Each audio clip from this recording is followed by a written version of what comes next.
Welcome back. Welcome back. It is me, BrittReacts, and today we're going to react to Shaq was in tears, so they say, listening to Gary Owen's comedy. Let's see what happens. One of my favorite jokes where you was saying I'm married to a black person, but I still can't say the N-word. Yeah. That had me rolling. Yeah. And for those who haven't seen it, here it is right here. I'm a white person in my house. I hear the N-word every day, room to room. Just Room to room. I still can't say it. And I'm paying the goddamn mortgage. Like that one, when I saw you do that, I was like, that was genius. Genius, genius, genius, genius. Yeah. Question, and I think I know the answer to this, So why are you asking? and I hope I'm not offending anybody. Is there a difference between white comedy and black comedy? Without question. For When sure. you do black comedy. This is what I'm very upset that Shaq has on his own Shaq shoes from Walmart. They look like boats. And he also makes Gary look this big. All right, I was hoping to see Shaq in tears because I keep seeing these titles saying Shaq in tears. I just want to see the big guy laugh until he's in tears. I just want to see it.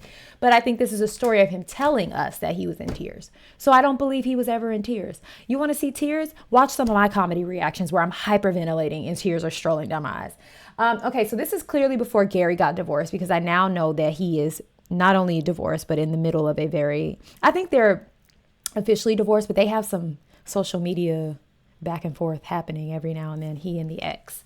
I do definitely believe there is a difference in comedy because I think there's a difference in life experience a lot of times. All the time, no. A lot of times, often, yes. And so that's like asking a man and a woman, is there a difference in their comedy? A woman's experience is different from a man's experience. So the things that she's going to tell jokes about are going to, if not be different jokes, this perspective will be different.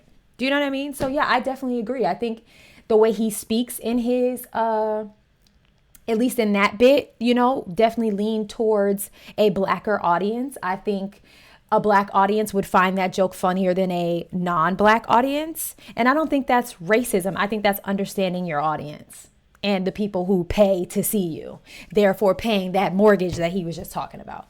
But some of you will get your wads all wadded up, and that's your business, not mine. I say about No, you do black comedy. Don't even try that. Bro, I've been knowing you for... You right. Yeah. You right. You right. But I always say this too.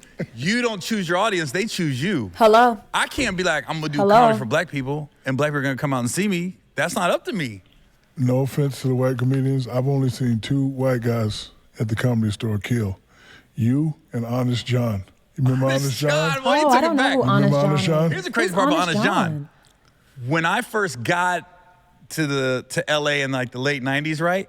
I thought, God, that guy's old, right? Okay, I guess I need to write down Honest John so I can do some research and maybe react. Let me know if there's something I should be reacting to from Honest John. It's interesting because my last reaction to this podcast with Shaq, he was talking to Bert. He was talking to Tom about Bert. And I wonder if Shaq would have that same sentiment if he were sitting in the room with Tom and Bert. That the only two white guys that killed on the stage at the Comedy Store were Gary and Honest. What did he say his name was?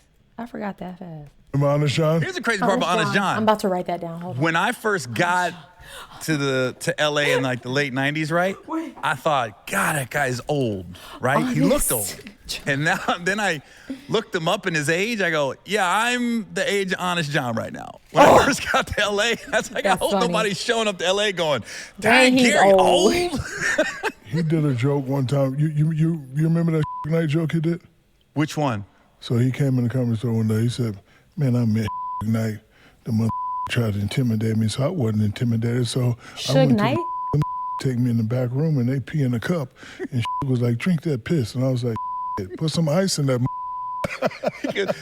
You can't just tell me Why? drinking this. Why is he bleeping out? Should I not be saying?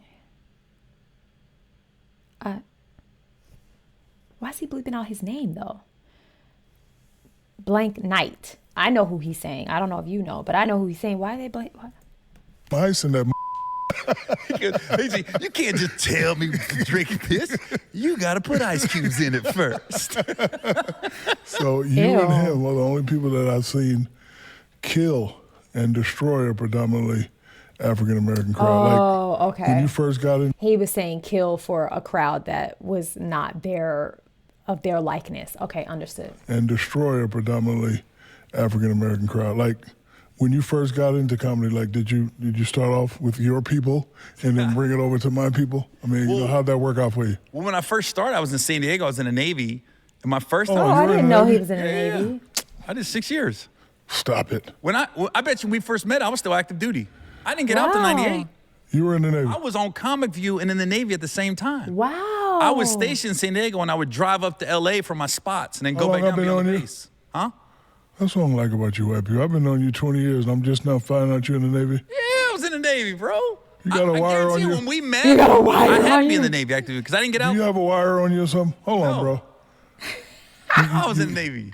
You were married to a young lady that used to work for me. Twism. Yes, at Twism. Yeah. Twism? I was salty when that went away because, man, I used to get some gift bags. Oh yeah, you did. Twism? What's her name? What's going on here?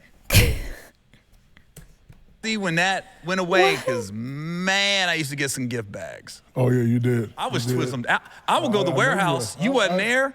Hey, She'd be like, Shaq ain't here. I'm the only one here. And I'd be in there like, gang. I don't know if you had camera. If you've ever worked for someone or known someone that works for someone that has the hookup, this is it right here. Sorry, y'all, my lips are dry. This is so true. This is so true. You supplied Christmas Talk in about '98. I didn't spend a dime. What color shirt you like? I get it. yeah, that was a long time. So how'd y'all meet anyway? Comedy store. For real? Talking about my ex? Yeah. Comedy store. She came out one night to the I comedy know how she got you too with all that Indian curly hair and and the baby hairs. Baby hairs was hitting, wasn't it? Yeah, she was a stunner. She was a stunner. I need What to Google remember, though, Twism. and I don't know Hold if you remember on. this. Hold I on. met her for lunch at your Twism offices in Compton back in the day. Oh, Twism was a... Hold on. Twism... Shaq. Twism was a company? T-W-ism. Twism. It's a song? And the rebirth of Twism. Twism, so it was a clothing brand. Okay. All right, let me see. I'm going to Google Gary Owen's ex-wife that worked for Shaq. Or should I just put first ex-wife?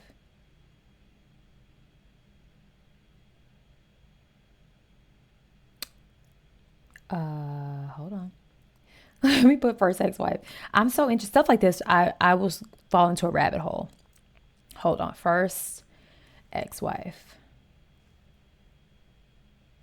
No, this is the current ex-wife. I want to see the first one. Yeah, his current ex-wife or his most recent ex-wife, her name is Kenya. Aw, I'm not finding anything on her. Boo. I want to see her. They're talking about her. She's a stunner. Her long hair, her baby hairs. I guess she was Indian because he said long Indian hair. I met her for lunch at I'm learning your so Twism much. offices in Compton back in the day. And I remember you came to get her to go to a meeting at Sony. She was telling me we were going to Sony. And you had two guys in the truck. You pull up had this Superman emblem in the front. Big old truck. Suburban, probably, yeah. And one guy was in the front. And I was like, and keep in mind, I'm in my car watching this go down. And she's sitting like this, and she won't get in the truck. And I was like, what is going on? And then your dude got out and got in the back seat, and she sat in the front. Front and I was seat. like, That's a so I lady. called her that night. I go, what was That's a going on when lady. Shaq picked you up? She goes, his boy was in the front. His boy wasn't doing And I said, you ain't treat me like one of y'all. She was like, if you're going to take me exactly to a what she said. meeting, That's exactly I'm what she sitting in the said. front seat. Yeah, and she she was. said, your boy was like, nah, man, nah. And you was like, just get in the back. Yeah, Just get in the back. She was like this. That's my kind of girl right there. That's my kind of girl. Y'all not about to have me out here looking crazy in the back seat of the car with all these men. Get out. I'm sitting in the front. put your seatbelt on. Oh man, I like her. He was like, just get in the back. Yeah, Just get in the back. She's spicy. She was like this, and then your boy got out like a little kid, slammed the door, got in the back seat. She did not hold her tongue. No one. Yeah, trust me. I know. I was married to her. Really? I tried to leave her 10 years ago. I was scared. I asked her once, "Can we get a divorce?" She goes, "No, we ain't." I said, "I guess I'll stick this out there." Did you see what Pat Riley and the Miami Heat did? So apparently Eric Spoelstra has been going through a divorce. So his divorce got final, and then a couple of days later, they made him one of the highest paid NBA coaches ever. Hysterical. Yes. Oh, that's definitely he went everybody- to the front office. Yeah, everybody's talking about it on social media. I don't think they did that on purpose, but if they did, that's a hell of a chess Well, move. that's where you go to the attorneys, and you've been through a divorce, I've been through a divorce, and you say, you put in the divorce. Wait, so he's divorced? Okay, I'm thinking now maybe the ex Kenya is who worked for Shaq. If you know, let me know. This is such a great interview. Like I feel like I'm sitting on the couch with them and I'm just learning a lot. What a great interview this is. I love this. Yeah, she's getting this amount, but she's not entitled to any future earnings. Right. That's what hey, I ain't saying I'm just Yeah, trying to help that's everybody with some clutch. game out here. That's clutch. That's clutch. You overpay, but then you know if something's coming down the pike, you say, this is it though. We Yep. divorce on January 1st, 2024. If that's the case, you say, that's it. That's it, Everything right? before that, you're entitled to, but everything after, we're good. Fellas, you heard it here first. It's kind of genius. Ladies, you as well. You can also be the breadwinner and divorce somebody. That was all very interesting. Okay, so yeah, I thought maybe this interview was older than it seems very recent. So his ex, Kenya, the one that he beefs with on Twitter and Instagram, is the one that worked for Shaq. And now that makes sense to me because she does have a mouth, as we like to say in the South. She's got a mouth.